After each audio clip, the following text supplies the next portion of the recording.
opportunity to go many, many places and have many kinds of experiences, maybe only 3-4 years older than I am, are really don't, I'm not like a sprout, but like I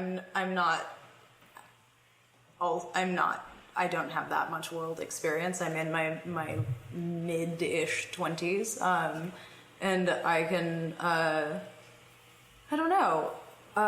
It's amazing to me how people 3 years older than me, with just a little bit more travel experience, have also reached that point, and I wonder where they find so much to interest them exactly where they are. And I think it's a beautiful thing in a lot of ways, and I also wonder if that happens when you don't have the opportunity to like hit whatever your personal critical mass of different experience is. Like I might be able to speak a little to that. I'm about the same age as you, Cecilia, but through the dance company that I work for, I've had the pleasure to go to 8 countries and 3 continents in the past year. Mm-hmm. Spent probably a total of 2.5 to 3 months abroad since this time last year, and also a lot of touring around the United States. And there's something about the way it allows me to appreciate when I come back home. I live in New York City currently, and probably like most New Yorkers, I love to complain about my city, about every aspect of it. And yet, by the time I finish a tour and I come back, I find so much new beauty and intrigue in just the blocks around my house. And I think it speaks to what Youssif is saying about how necessary it is younger in life to travel and expand, and then in a smaller way, like contract when you come back in and look within and find all those things that excited you outside of your normal habitat, and find those there.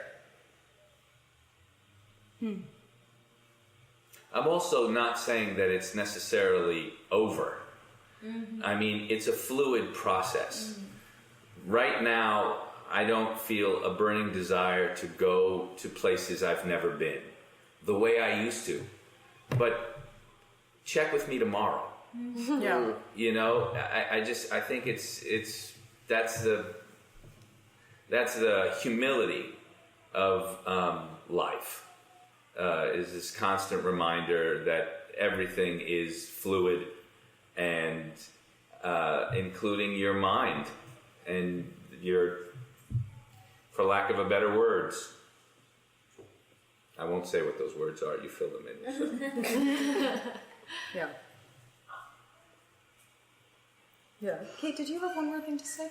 Yeah, I mean, it's really cool to have this conversation with the cast, because Cece and I have had the experience of being very, very involved in the rest of this podcast, and one of the things we recently did was travel to Paris to speak with trustees and advisory council members of MEDI International, which is Messaging for Extraterrestrial Intelligence. Such a cool group of people. A really cool group of people, and something that was impressed upon us while we were there, and if you're interested, you could also go back and listen to the past episodes that feature these amazing people, was that the reason that we look to space, the reason that we look to the cosmos, and this has been true historically, is that it provides a mirror for ourselves. It provides a way for us to look very deeply at ourselves and at the human condition, and it's really magnificent and kind of like satisfyingly full circle for me then to hear in the very deep ways that we as a cast are looking into ourselves and into this script and into these questions about the nature of our own humanity and about how these questions can move us so deeply. Mm-hmm. It's been really wonderful to work with you guys. Since my work has mostly been with the podcast so far as well, it's been such a pleasure to have your support as I switch into kind kind of a more monofocused, or just a more focused way of doing things, occupying one particular character and learning or like relearning and re-switching back into that mode where I stay in that track and keep running the groove of one person. It's been wonderful to have you guys around, like creating that world for me as well. Especially you, fake daughter. Mom. Fodder. Do you want to say anything else before we wrap up? We've been talking for a while now. About what? Anything you want. Do you have more observations about Canada? Oh yes, Canada is a very fun place, and it's very strange. They use their money is very different from the U.S. because their dollars are like coins, but it's confusing because I think they're quarters, and it's very hard to understand the way the money works. Mm-hmm.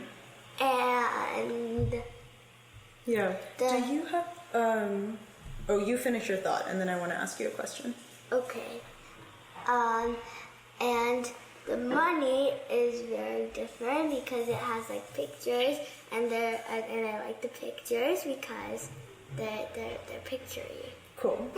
I actually I want to know if you have anything to say, as this is your like first film recording situation, right?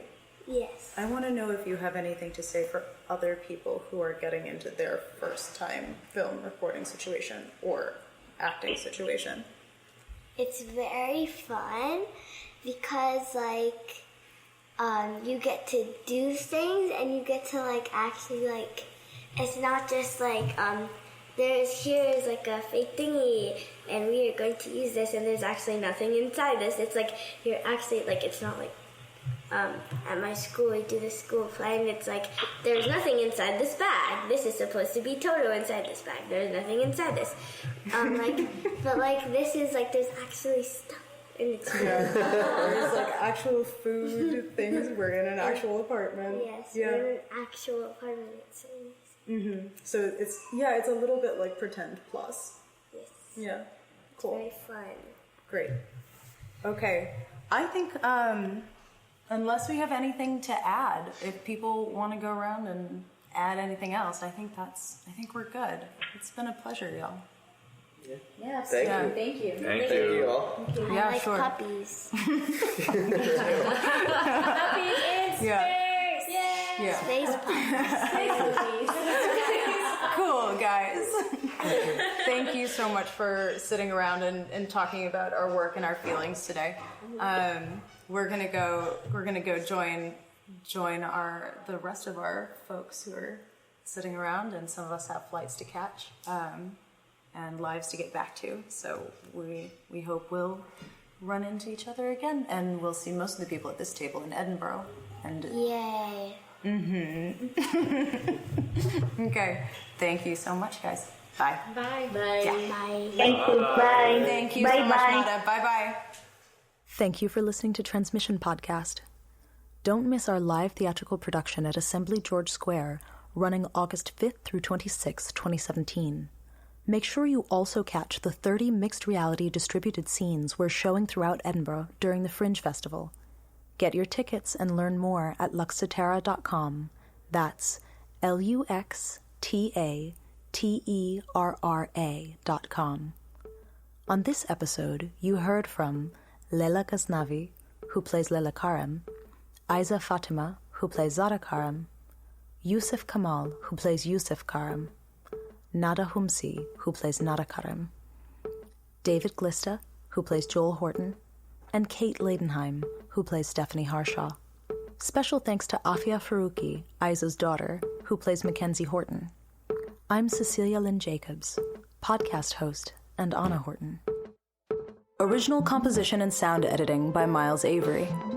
Transmission is a podcast and performance series speculating on what might happen if we began to receive the popular broadcasts of intelligent alien life, and follows two sisters selected to lead an interstellar mission to make first contact.